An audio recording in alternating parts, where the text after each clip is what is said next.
O Senhor esteja convosco. Ele está no meio de nós. Proclamação do Evangelho de Jesus Cristo segundo Mateus. Glória a vós, Senhor. Naquele tempo, vendo uma multidão ao seu redor, Jesus mandou passar para a outra margem do lago. Então o mestre da lei aproximou-se e disse: Mestre, eu te seguirei aonde quer que tu vás. Jesus lhe respondeu: As raposas têm suas tocas e as aves dos céus têm seus ninhos, mas o Filho do Homem não tem onde reclinar a cabeça. Um outro dos discípulos disse a Jesus: Senhor, permite-me que eu primeiro vá sepultar meu pai. Mas Jesus lhe respondeu: Segue-me e deixa que os mortos sepultem os seus mortos. Palavra da salvação. Glória a vós, Senhor. Pelas palavras do Santo Evangelho, sejam perdoados os nossos pecados. Amém. Caro Padre Felipe, Padre José Cícero e Padre Denis, meus irmãos de turma, é uma grande alegria poder celebrar pela primeira vez como padre aqui no Santuário Basílica de Nossa Senhora da Piedade. A primeira leitura nos fala de uma negociação, a gente poderia dizer, a negociação de Abraão com Deus. Deus havia decidido destruir a cidade de Sodoma. Então Abraão faz um questionamento profundo a Deus. Ele diz: se tiver 50 justos na cidade, o Senhor vai destruir os justos junto com os injustos? É como se Abraão estivesse dizendo para Deus assim: o Senhor vai agir injustamente e ainda assim quer punir os injustos? Pode alguém que é injusto punir uma cidade injusta? E Deus responde a Abraão: se tiver 50 justos, por causa deles eu salvo a cidade toda. Veja como o coração de Deus tem muito mais propensão em perdoar do que em punir. Que Deus quer não a morte do pecador, mas que ele se converta e tenha vida, disse um dos profetas. E Abraão então começa a negociar com Deus. Ele começa o combate da oração.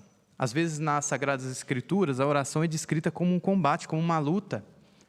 A agonia de Jesus no horto foi uma luta. E Abraão disse: Senhor, e se for 45? E Deus disse: por causa dos 45 eu salvo a cidade. Mas se for 40? E Abraão foi descendo até chegar a 10. E é interessante que até hoje os judeus só iniciam a sua assembleia na sinagoga se houver pelo menos 10 pessoas, simbolizando esses 10 justos de Abraão.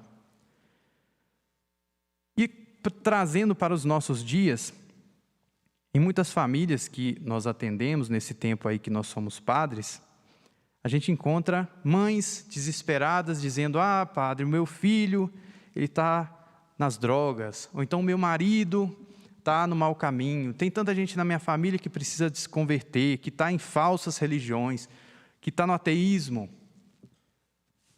Nós não podemos nos esquecer desse exemplo de Abraão. Uma mãe que seja fiel, um pai que seja devoto, que seja discípulo de Deus, de Jesus Cristo, pode ser que a oração daquele justo salve a família toda. Pode ser que no dia do juízo, a gente chegue diante de Deus e Deus diga para nós: por sua causa, você não iria ser salvo, mas foi a misericórdia alcançada pela oração de um outro que te valeu a salvação. Às vezes, a gente, ocupado com as coisas visíveis, a gente se esquece dessa dimensão invisível da fé. Pode ser que a vocação de nós 4 tenha surgido de uma pessoa que estava sofrendo e ofereceu com alegria, de uma oração feita no momento de tribulação, e de tantas e tantas pessoas que vivem a santidade, mas a santidade não faz barulho. E essas pessoas conquistaram do coração de Deus a nossa vocação. Nunca nos esqueçamos do grande poder da oração. Como na primeira leitura se fala dos justos, do poder da oração do justo, a igreja hoje celebra Santo Irineu de Lyon. Santo Irineu foi um santo lá do início da igreja. São João Apóstolo converteu um homem chamado Policarpo, e esse Policarpo educou na fé Irineu de Lyon. Então, ele conheceu quem conheceu os apóstolos, logo no início da igreja. E Santo Irineu combateu na sua época uma heresia terrível, chamada gnosticismo, que negava que Jesus fosse verdadeiro homem. Os gnósticos diziam, Jesus é Deus, isso é certo, mas ele não é homem.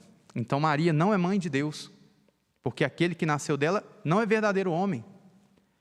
Santo Irineu, que morreu pela fé, que dedicou a sua vida para combater essa heresia, tem que ser exemplo para nós, porque diz o Papa Francisco que na nossa época existe um neognosticismo. É como se essa heresia lá do início da igreja estivesse voltando em outras formas.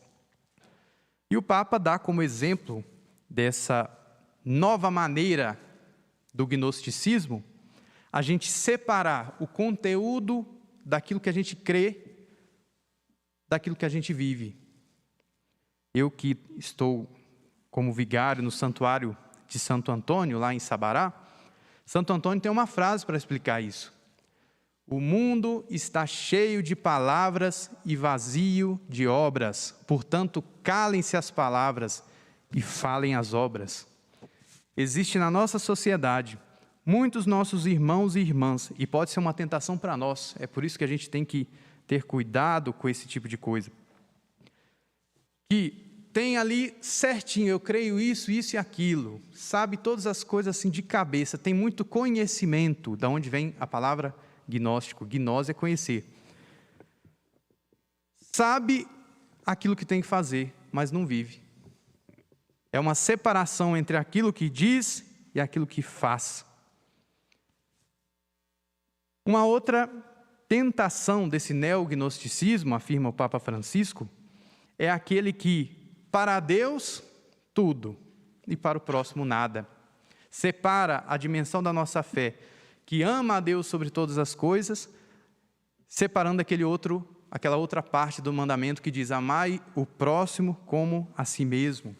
Então, às vezes a pessoa está tão anestesiada, com a consciência tão anestesiada, que reza, participa das missas, assiste a missa pela TV, reza o seu terço, faz as novenas, etc, etc, etc, o que é muito bom, que é uma coisa muito boa. Mas dentro da própria casa não tem coragem de ser gentil com quem mora, com a pessoa, trata mal os outros, é injusto, trata mal os funcionários, os colegas de trabalho, é desonesto. Então, meus irmãos, Jesus no Evangelho, que nos fala que para segui-lo é necessário uma vida exigente, ele até diz para o rapaz lá que queria sepultar o pai, deixe que os mortos enterrem seus mortos. Quem quer viver como meu discípulo tem que se dedicar inteiramente a mim.